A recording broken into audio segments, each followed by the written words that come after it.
New आज़ाद गणेशोत्सव मंडल के पंडाल का हुआ विधि विधान के साथ भूमि पूजन। संस्थापक दिनेश बुब के कंधों पर ही एक बार फिर अध्यक्ष के तौर पर जिम्मेदारी। सर्वदलीय नेताओं व गणमान्यों की रही भूमि पूजन पर उपस्थिति। सभी उपस्थितों ने की दिनेश बुब व मंडल के कर्मों की सराहना। जल्द शुरू होगा विदर्भ के राजा हेतु भव्य महल का निर्माण। स्थानीय खापरटे बगीचा परिसर स्थित न्यू आज़ाद गणेशोत्सव मंडल के प्रांगण पर आगामी गणेशोत्सव हेतु विदर्भ का राजा के रूप में स्थापित होने वाली विशालकाय गणेश प्रतिमा की स्थापना के लिए महलनुमा पंडाल खड़ा करने की गत रोज विधि विधान के साथ भूमि पूजन किया गया।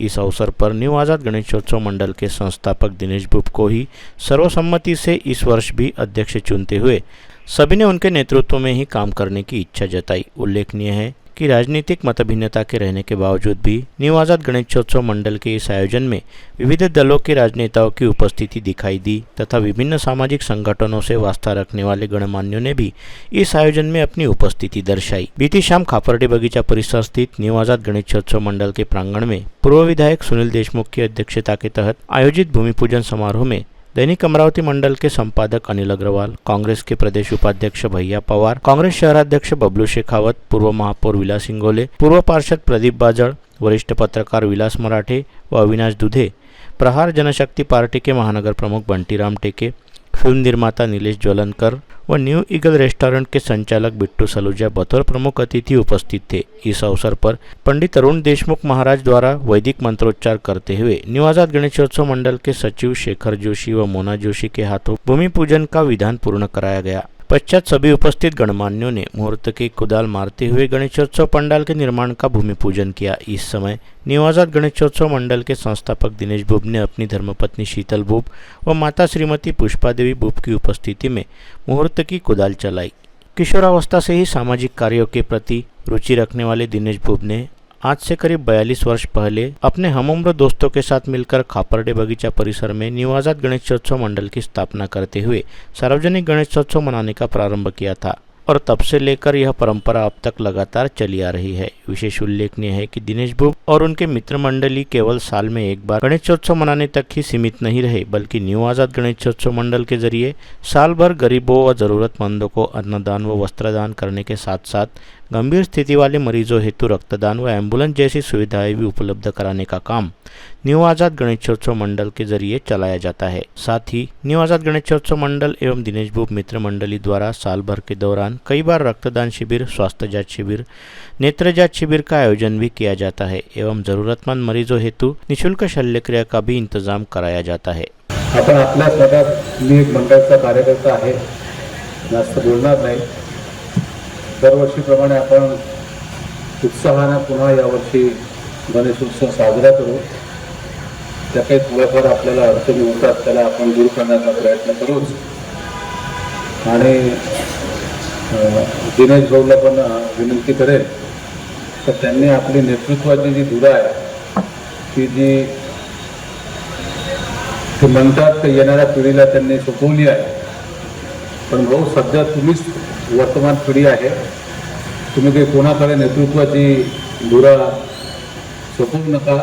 आणि एक या मंडळाचा कार्यकर्ता म्हणून मी आपल्याला विनंती करेल, विनंतीच नाही करेल, मी हक्काने बोलेल तर नेतृत्व तुमचंच राहू द्या आणि अध्यक्ष म्हणून आपले भाऊ आहेतच। आणि आपण जितके नावं घेतले आहे विनोद भाऊ डागा,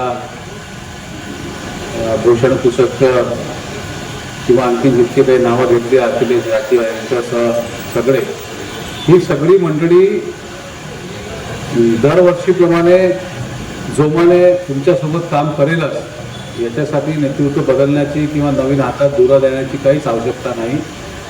आणि माझ्या ह्या मताशी मला तर सगळे इथे उपस्थित सर्व लोक सहमत असेल। आपण सर्व ह्या गोष्टीची सहमत आहात काय? पुन्हा आपण दिनेश भाऊलाच ते नेतृत्वाची धुरा देत आहोत। विलासभाऊ तुम्ही यायच्या अगोदर त्यांनी प्रस्तावनेमध्ये सांगितले आहे की आता नवीन पिढीला मी देत आहे, म्हणजे याचा अर्थ तुम्ही काही निवर्तमान पिढी झाले नाही, तुम्ही काही म्हातारे झाले नाही। हा सगळ्यांना माझी विनंती करेल की दिनेश भाऊंच्या नेतृत्वातच आपल्याला काम करायचं आहे। यासाठी सगळे हात वरते करून आपण आणि दिनेश भाऊ या वर्षी तर बिलकुल देऊ नका। या वर्षी आपण नेतृत्वाची धुरा कोणाच्या हातात दिली तर त्याचे वेगळे अर्थ लोक काढायला, म्हणून पुढच्या वर्षी आपण पाहू। 2025 मध्ये परिस्थिती बदललेली आहे, आणखीन परिस्थिती बदलेल मला असं वाटते। तेव्हा जेव्हा बदलून येईल 2029 मध्ये, तेव्हा आपण पाहू काय करायचं आहे. न्यू आझाद गणेशोत्सव मंडळ म्हणजे आपल्या विदर्भातलं एक नावलौकिक आलेलं एक मंडळ आहे. नुसतं गणेशोत्सवच नाही तर इतर सुद्धा जे कार्य हे मंडळ करतं आहे. म्हणजे आज रात्रीला मी इथे चहा प्यायला येतो तेव्हा इथे ज्यांना इथे राहायला जागा नाही, इरविनमध्ये वगैरे तुडुंब भरलं असतं. हा पेंडॉल आतमध्ये, नंतर इथे जेवायची व्यवस्था असते. नंतर डोळ्यांच्या ऑपरेशनसाठी वर्धेला दिनेश मागील किती वर्षांपासून जे कोणी पेशंट येईल त्यांच्यावर नेत्रक्रिया करण्यासाठी म्हणून त्यांना पाठवतात. तसेच ॲम्ब्युलन्स इथे उपलब्ध आहे. अनेक इथे जे उपक्रम इथे मंडळातर्फे चालवले जातात, खरोखर दिनेश सर्व उपक्रम हे प्रशंसनीय आहे. दरवर्षीप्रमाणे यंदा सुद्धा आपला गणेशोत्सव मंडळ थाटामाटात आपण सर्वांच्या सहकार्याने आम्ही तुझ्या सोबत आहोत. दोघांनी खऱ्या अर्थानं न्यू आझाद हिंद गणेशोत्सव मंडळ या जनउत्सवाचं ठरवून दिलं आहे. त्यामुळे दिनेश भाऊ आगामी अनेक वर्ष तुम्हीच राहा, आम्ही सर्व तुमच्या सोबत आहात आणि नवीन पिढी तुमच्या सोबत आहे. लोकमान्य टिळकांनी ज्या उद्देशानं सार्वजनिक गणेशोत्सव मंडळ सुरू केले होते त्याला खरंच प्रचंड तुमच्या गणेशोत्सव मंडळाचं काम पण इथं वर्षभर इथं लोकसेवेचं काम चालतं. हे काम तुमच्या नेतृत्वातच अतिशय ताकदीने चालू शकतं याचा मला विश्वास आहे आणि आपण सर्वजण तुमच्या सोबत राहून हे काम अधिक वाढून यावर्षी आपल्याला सर्वांना मनपूर्वक शुभेच्छा. कसं आहे का, या मंडळाची शोभा तुमच्यामुळे आहे. कारण तुम्ही जे काम करता दुसरा या मंडळाचा अध्यक्ष होऊ शकत नाही. कारण त्याची काम करण्याची एवढी जे तुम्ही काम करता आम्ही पाहतो इथं केव्हाही आता सगळ्यांनी जेच सांगितलं. आता फक्त एकच आहे की इथं बसलेलं मंचकावर जेवढी लोक बसले आहेत, सुनील भाऊ असो, अविनाश भाऊ असो, विलास भाऊ, अनिल भाऊ असो, सगळे कुठं ना कुठं दिनेश भाऊला पॉलिटिकल कुठं ना कुठे सेट करण्याची जबाबदारी सगळ्यांची आहे. कारण ते आतापर्यंत सेवा करत करत किती दिवस माणूस सेवा करणार आहे. कुठं ना कुठं राजकीय सर्व पक्षाचे आपले आपले पक्ष बाजूला ठेवून कुठंतरी या माणसाला आपण पॉलिटिकल सेट केलं पाहिजे. म्हणजे अजून त्यांच्या हातातून या जिल्ह्यासाठी चांगलं काम होईल. आज इथं मला बोलवलं त्याबद्दल मी आयोजकाचे आभार मानतो. धन्यवाद. जय हिंद, जय महाराष्ट्र. म्हणजे दिनेश भाऊंच्या डोक्यामध्ये ही कल्पना का आली की मी अध्यक्ष म्हणून बाजूला होतो आणि दुसऱ्या माणसावर जबाबदारी देऊ. तर हे अनिल भाऊ अग्रवाल यांनी सांगितल्याप्रमाणे अगदी खरं आहे की हे पुढल्या वर्षी भूमिका आपण घेऊ. या वर्षी अशी भूमिका घेणं योग्य नाही, लोक वेगळी चर्चा करतील. परंतु एक गोष्ट लक्षात ठेवा की हा माणूस लोकसभेच्या निवडणुकीत हारला नाही, हा माणूस लोकसभेच्या निवडणुकीत जिंकला. आणि दिनेश भाऊच्या उत्साहासाठी सगळेजण टाळ्या वाजवून यांचं अभिनंदन करा. उभं राहायला कलेजा लागतो, ताकद लागते. ते गणरायांनी ताकद या माणसाला दिली म्हणून हा माणूस लोकसभेच्या निवडणुकीत उभा राहिला. तयारी नसली ना वार्डाच्या निवडणुकीत उभा नाही राहत. मोठमोठा करोडपती म्हणा की समाजसेवक म्हणा, विलासराव मराठे साहेब 3 लाख रुपये देतो.